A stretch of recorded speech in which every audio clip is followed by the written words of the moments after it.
Assalamualaikum warahmatullahi wabarakatuh. Selamat siang, Bapak, Ibu yang saya hormati, dan teman-teman yang saya banggakan. Mohon izin, saya kali ini akan membawakan GKM terkait dengan platform pembayaran pemerintah. Jadi, apa sih yang dimaksud dengan platform pembayaran pemerintah itu?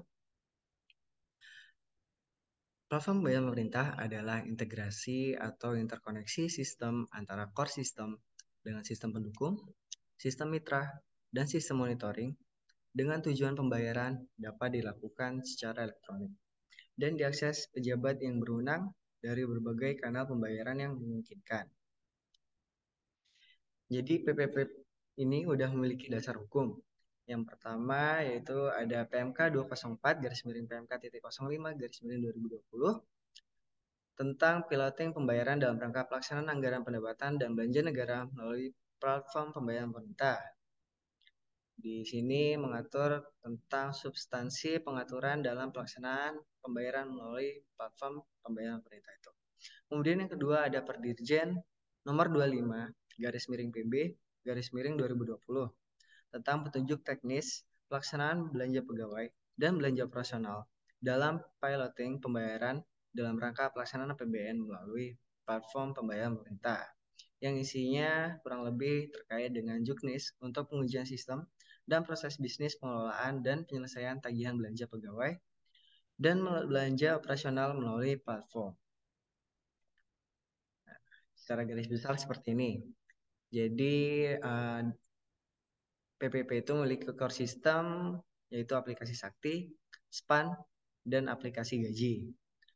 Nah, selain itu ada sistem pendukungnya yaitu Haris, DigiPay, e-Perjardin, e-Procurement, bantuan sosial, dan lainnya. Kemudian sistem mitranya saat ini adalah PLN dan Telkom. Selain itu, diproyeksikan untuk marketplace, kemudian penerbit kartu kredit pemerintah, dan yang lainnya. Nah, transaksinya apa aja sih yang diharapkan dari atau yang akan diimplementasikan melalui PPP ini? Yang pertama yaitu ada gaji, kemudian common expense, terus ada perjalanan dinas, pengadaan sederhana, bantuan sosial, dan yang lainnya. Penggunanya siapa aja sih PPP ini? Yang pertama ada KPA, PPK, PPSPM, bendara pengeluaran, dan bendara pengeluaran pembantu. Kemudian ada user KPPN selaku BUN.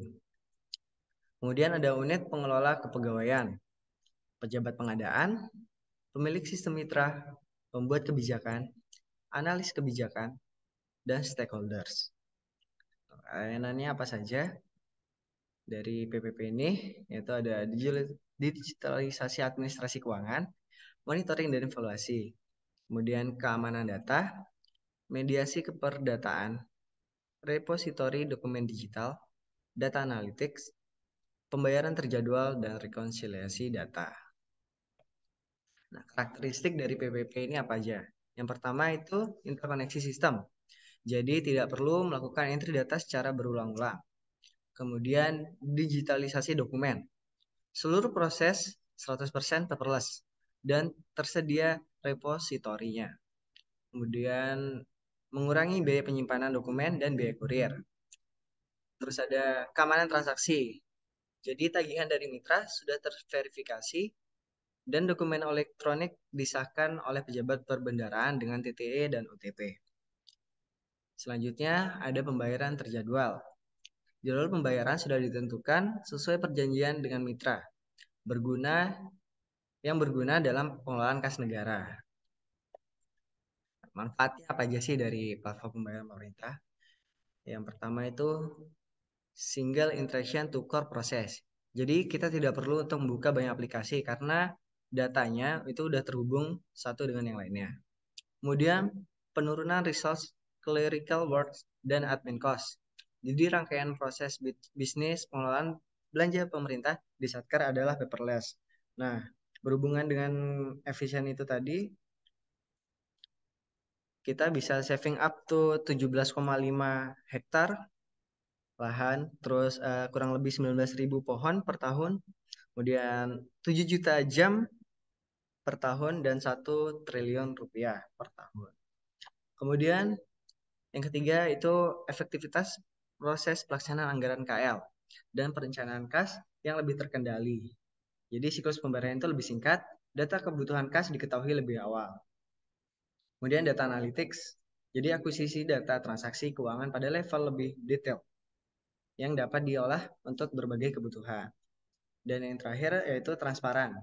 Pelaksanaan dilakukan dengan mekanisme sesuai regulasi dan informasi pelaksanaan dapat diakses dengan mudah sesuai dengan kewenangannya. Progresnya, yang pertama telah terbentuk pengelola platform berdasarkan CAP 130-PB-2020 dan tim asistensi berdasarkan CAP 24-PB-2020. Kemudian yang kedua, pembangunan Kemenku Service Bus sudah selesai, sedang on progress testing koneksi dengan Sakti dan Gaji Web. Kemudian yang ketiga, aplikasi Gaji Web sudah siap. Sistem Harisnya belum siap untuk feeding Gaji Web. Penyamaan datanya beberapa bulan yang lalu sudah 70%. Kemudian yang keempat, Sakti Web sudah siap. Dan yang kelima, integrasi dengan Telkom dan PLN on progress. Isu strategisnya apa aja? Yang pertama, PMK piloting platform pembayaran pemerintah masih harmonisasi di DJPB. Kemudian yang kedua, pelaksanaan piloting payroll dan common expense awal Januari 2021 yaitu pada DJPB dan Sekjen. SPM gaji perdananya pada tanggal 2 Desember 2020. Dan yang ketiga, penerapan full dokumen elektronik pada masa piloting. Terkendala legalitas dan performance-nya. Nah, dampaknya dari platform pembayaran pemerintah itu apa aja, Soy? Yang pertama, efisiensi proses. Digitalisasi secara paralel memungkinkan untuk melakukan single entry, sehingga meringkas beberapa tahapan approval tanpa menghilangkan unsur legalitas atas approval tersebut. Kemudian, pengurangan norma waktu pembayaran, karena siklus pembayaran akan menyesuaikan kebutuhan penyiapan dana yang dapat lebih cepat. Siklus pembayaran 17 hari kerja dapat ditekan sesuai kebutuhan treasury. 1 sampai dengan 2 hari kerja untuk penyelesaian tagihan SPP menjadi SPM. Tanggal SP2D akan ditetapkan sesuai dengan jadwal pembayaran yang ada di perjanjian kerjasama. Sehingga norma waktu yang ditetapkan akan menjadi berkurang dari 17 hari kerja, mulai dari tagihan sampai dengan uang diterima beneficiary atau vendornya. Kemudian yang kedua ada efisiensi sumber daya manusia. Dengan berkurangnya beban kerja SDM pada pengumpulan bukti fisik, SDM dapat dialokasikan pada fungsi yang lainnya. Kemudian economies of scale. Jadi digitalisasi melalui pooling pengelolaan dan administrasi tidak memunculkan biaya tambahan dalam pengelolaan belanja pemerintah. Sebaliknya, efisiensi sumber daya dapat dimaksimalkan. Biaya penanganan bukti dari biaya SDM dapat ditekan. Kemudian Satker pengguna tidak perlu menyediakan data center atau infrastruktur IT baru untuk mengelola bukti pembayaran. Dan yang terakhir, tracking penggunaan sumber daya. Platform dapat menyediakan big data yang dapat digunakan untuk memonitor norma waktu penyelesaian pembayaran tagihan negara. Dan pembayaran ke penyedia barang jasa berdasarkan jadwal pembayaran yang ditetapkan dalam perjanjian kerja sama sistem elektronik, sehingga manajemen kas pasti lebih akurat dan lebih pasti. Nah, milestone platform pembayaran pemerintah. Jadi dimulai dari tahun 2019 sudah ada Ket Dirjen nomor 286/PB/2019 tanggal 27 November 2019 tentang blueprint platform pembayaran pemerintah sebagai pelaksana layanan share service pembayaran pemerintah. Kemudian di tahun 2020 udah masuk ke tahap persiapan.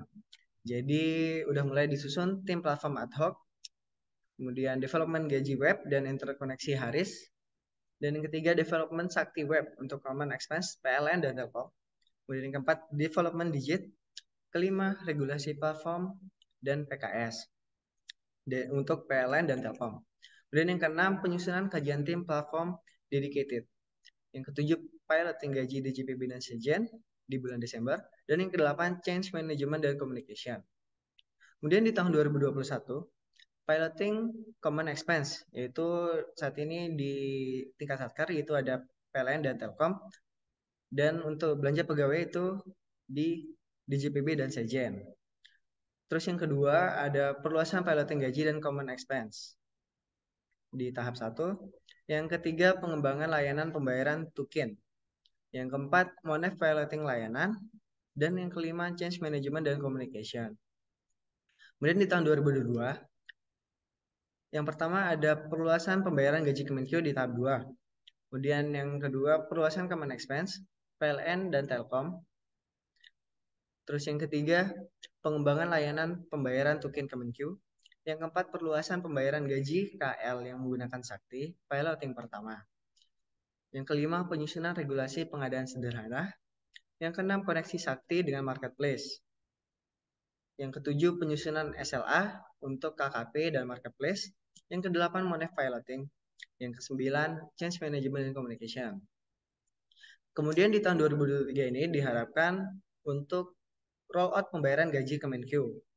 Kemudian yang kedua, perluasan pembayaran gaji KL yang menggunakan Sakti atau piloting tahap kedua. Yang ketiga, ada pengembangan layanan pembayaran token Kemenkyu. Yang keempat, persiapan pembentukan unit dedicated pengelola platform. Yang kelima, perluasan layanan gaji, common expense, dan marketplace. Yang keenam, ada penyusunan SLA common expense dan marketplace. Yang ketujuh, monef implementasi. Dan yang kedelapan, change management dan communication.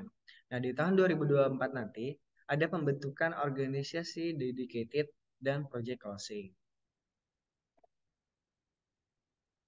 Nah, ini yang saat ini yang saya terapkan di tingkat satker, yaitu perubahan proses bisnis. Dari yang sebelumnya itu sistem PLN, Telkom tersendiri, sistemnya tidak terkoneksi dengan Sakti. Jadi dokumen tagihan telepon dan listrik didapatkan dengan cara yang beragam.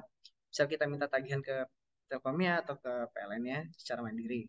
Kemudian semua dokumen pembayaran dicetak dan berkas masih diantarkan ke KPPN. Nah, setelah adanya platform pembayaran pemerintah ini terjadi perubahan. Yang pertama, sistem PLN, Telkom sudah terinterkoneksi dengan Sakti. Kemudian semua proses di dalam sistem di JPB. Dan dokumen tidak perlu dicetak kembali karena sudah tersedia dalam sistem yang tersimpan.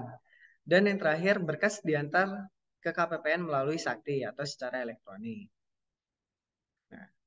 Nah, sih jika ada masalah dalam sistem PPP ini, yang pertama, jika terjadi gangguan yang menyebabkan sistem tidak berfungsi, diberlakukanlah keadaan kahar atau force majeure. Kemudian dilakukan deklarasi kondisi keadaan kahar. Paling lambat pada hari kerja berikutnya setelah terjadinya force majeure tersebut. Kemudian dilaksanakan business continuity plan, mengikuti ketentuan BCP di masing-masing sistem. Dan yang kelima, memberitahukan secara tertulis kepada Dirjen Perbendaraan, dalam hal ini Direktur SITP, paling lambat 14 hari kalender setelah terjadinya keadaan kahar. Sekian, terima kasih. Mungkin itu tadi pemaparan singkat saya terkait dengan platform pembayaran pemerintah. Mungkin jika ada pertanyaan bisa ditanyakan di Microsoft Teams ini. Terima kasih sebelumnya. Assalamualaikum warahmatullahi wabarakatuh.